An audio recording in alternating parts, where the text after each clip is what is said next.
ভোরের আলো ফুটে ওঠার সাথে সাথে শুরু হয় তার দিন। কাঁধে ব্যাগ ঝুলিয়ে মেঠোপথ ধরে চলে তার সকালের যাত্রা। এই পথটা তার খুব চিরচেনা। মেঠোপথ ধরে হাঁটতে হাঁটতে কোনো এক সময় পা পড়ে গঞ্জে যাওয়ার সে পাকা রাস্তাটাই। আর একটু সামনে পেরোলে স্কুল, যেখানে সে জ্ঞানের আলো ছড়িয়ে দিই।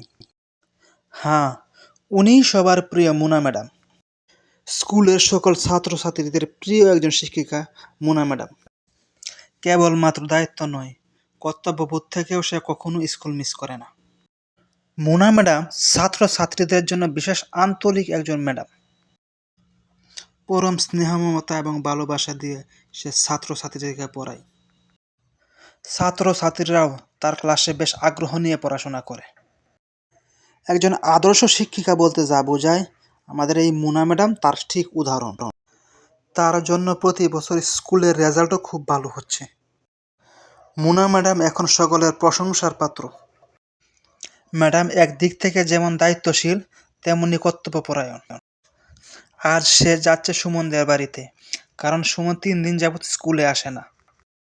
স্কুলের একজন শিক্ষিকা হিসাবে সুমনের খোঁজখবর নেওয়া তার জন্য খুবই জরুরি। তাই তো সে সশরীরে বেরিয়ে পড়ল সুমনের খোঁজখবর নিতে। এবার দেখা যাক সুমন কেমন আছে, কোথায় আছে। সুমনের বাড়িতে এসে সুমনকে দেখে তো অবাক। সুমন অসুস্থ হয়ে বিছানায় পড়ে আছে। ম্যাডাম কিছু না ভেবে সুমনের পাশে বসলো, সুমনের মাথায় হাত বুলিয়ে দিল। সে সুমনের খোঁজখবর নিল। সুমনের কাছ থেকে বিদায় নিয়ে ম্যাডাম আবার হাঁটা শুরু করলো। হাঁটতে হাঁটতে পথে সে একটা ভিখারি মহিলাকে দেখলো। ভিখারি মহিলার সামনে দাঁড়িয়ে মহিলাটির কুশলাদি জিজ্ঞাসা করে নিল। মুনা ম্যাডাম মহিলাকে সাহায্য করার জন্য তার নিজের ব্যাগ খুললো এবং ব্যাগ খুলে ব্যাগ থেকে কিছু অর্থ মহিলাকে সাহায্য করলো।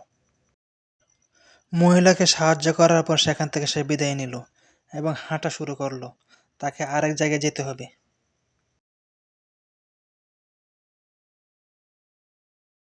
সে ধীর পায়ে হাঁটতেছে এবং মুগ্ধ হয়ে দেখতে লাগলো মাঠের সোনালী ফসলগুলো।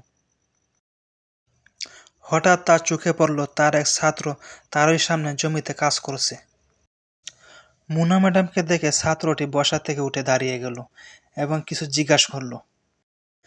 ম্যাডাম জানতে চাইলো, তুমি কেন পড়াশোনা রেখে এখানে রোদের মাঝে কাজ করছো? এটা তোমার পড়ার সময়, এটা তোমার খেলাধুলার সময়, এখন তোমার কাজ করার সময় হয়নি।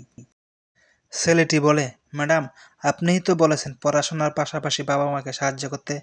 আমার বাবা একজন চাষা, আমি তার জমিতে কাজ করি যাতে বাবার একটু কষ্ট লাঘব হয়। আমি বাবাকে একটু হেল্প করি বাবার কাজে। ছেলেটির কথা শুনে মুনা ম্যাডাম খুব খুশি হয়। ম্যাডাম বলল, হ্যাঁ ঠিক আছে, এভাবেই পড়াশোনার পাশাপাশি তোমার বাবাকে সাহায্য করবে। আর অবশ্যই পড়াশোনা ঠিক রাখবে, পড়াশোনা যেন বন্ধ না হয়। এই বলে মুনা ম্যাডাম আবার হাঁটা শুরু করলো আর ছেলেটি তার কাজে আবার মন দিল। মুনা ম্যাডাম কেবল একটি নাম না, মুনা ম্যাডাম হলো একজন আদর্শ। আর এভাবেই মুনা ম্যাডামরা শিক্ষার আলো পাশাপাশি সামাজিক আলো ছড়িয়ে দেয়। ধীরে ধীরে সন্ধ্যা হয়ে আসছে আর মুনা ম্যাডাম মিশে যাচ্ছে সন্ধ্যার অন্ধকারে। জ্ঞানের মশাল জ্বালিয়ে আমাদেরকে দূর করতে হবে সেই সন্ধ্যার অন্ধকার। আবারও আলো আসবে।